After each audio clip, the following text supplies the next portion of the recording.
vaccine mandates was raging.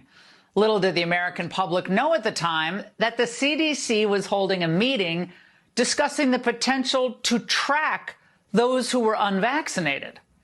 Well, the proposal was documented on page 194 of the CDC's September meeting packet, but until now, we'd never heard the plan on tape.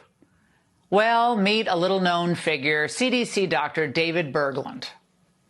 There has been interest expressed in being able to track people who are not immunized or who are only partially immunized.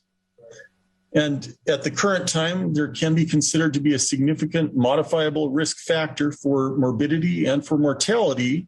And it can be of interest for clinical reasons as well as being of value for public health reasons to be able to track this.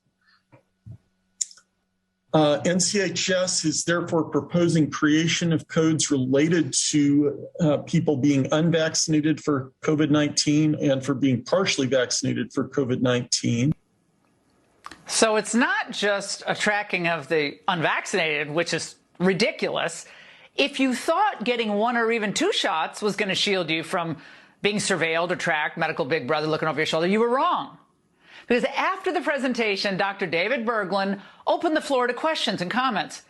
He was asked if those who had previously had COVID and therefore are rejecting the vaccine, whether they could avoid the unvaccinated code they were assigned.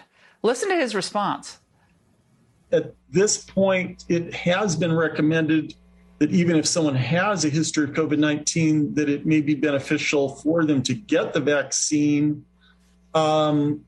So at this point in time, I would not disallow use of these codes, even if someone had that history. We could use these codes together with the history of code if someone wished to be unvaccinated. That would usually not be recommended still. Now, this was just a plan back in September of 2021, but boy, did they move fast.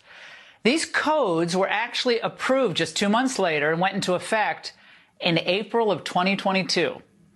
Now, we reached out to the CDC to get a better understanding on how this works, why they're doing it, to allay any concerns over this tracking tool. Well, we're still awaiting the CDC's response.